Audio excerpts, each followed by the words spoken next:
जय हिंद। नमस्ते आप सभी को। आइए हम लोग देखते हैं बच्चे तथा बचपन के अंतर्गत बहुत सारी चीज़ें हैं। डीएलएड प्रधान शिक्षक बहाली के अंतर्गत एक विषय है और इस डीएलएड विषय के अंतर्गत जो पहला चैप्टर है वो है बच्चे तथा बचपन। और इस बच्चे तथा बचपन में हम लोग बहुत सारी चीज़ों को सीखेंगे और विभिन्न विद्वानों के कथनों के बारे में भी हम लोग बहुत डीपली अध्ययन करेंगे। तो आइए आज सबसे पहले हम बचपन की अवधारणा तथा विशेषताओं पर चर्चा करते हैं। बचपन की अवधारणा तथा विशेषताएं क्या है, सबसे पहले बचपन की अवधारणा को समझना होगा। तो बचपन को अभी तक लोग ने मासूमियत और खेल से जोड़कर देखा था। वस्तुतः ऐसी बात नहीं है। जो बचपन की परिभाषा है उसके अनुसार वो सभी जो 18 वर्ष से कम उम्र के हैं और वयस्कता की परिभाषा को फुलफिल नहीं करते हो, वो सभी बचपना अवस्था में आते हैं, यानी कि वे बच्चे कहलाते हैं। ये बचपन की अवधारणा हुई। और इसकी विशेषताएं क्या है तो इस पर हम लोग समझेंगे। बचपन की काफ़ी विशेषताएं हैं। बचपन की विशेषताएं ये है कि पूरे जीवन काल का जो विकास होता है उसका 1/3 विकास बचपन में ही हो जाता है। प्रथम 2.5 वर्षों तक मस्तिष्क काफ़ी तीव्र गति से विकास करता है।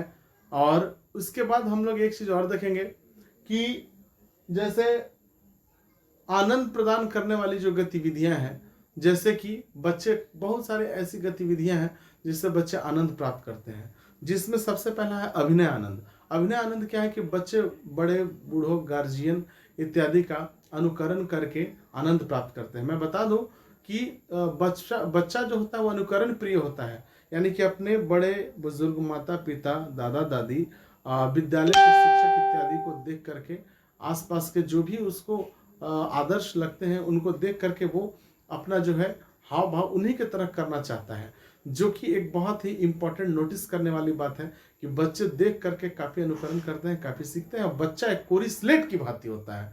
बच्चा जो है उसके मानस पटल पर पहले से बहुत सारी चीज़ें अंकित नहीं रहती है।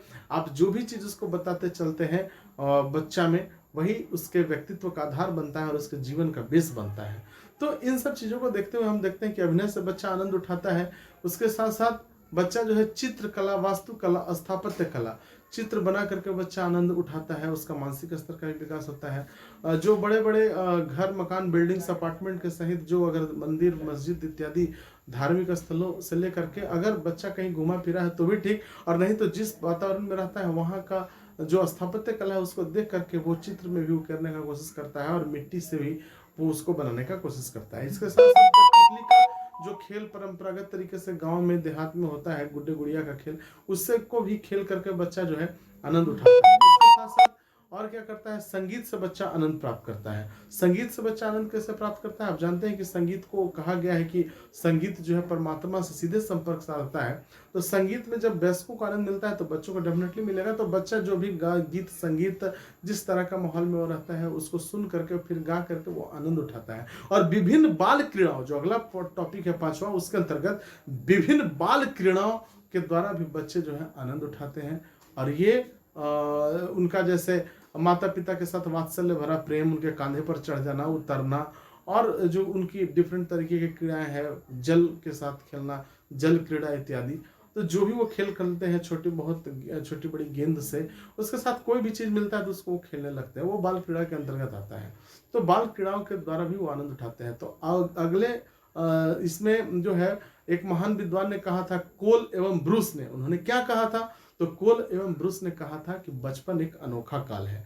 अब हम लोग बचपन के सामाजिक समझ में आगे चल कर के बहुत सारी चीज़ों के बारे में डिस्कस करेंगे, चर्चा करेंगे, और इसी तरीके से हम लोग पूरा विषय पढ़ेंगे और भी बहुत सारी चीज़ों को लेकर के हम आएंगे आपके सामने। तब तक से मास्टर विकास सिंह का सलाम स्वीकार कीजिएगा। बहुत बहुत धन्यवाद।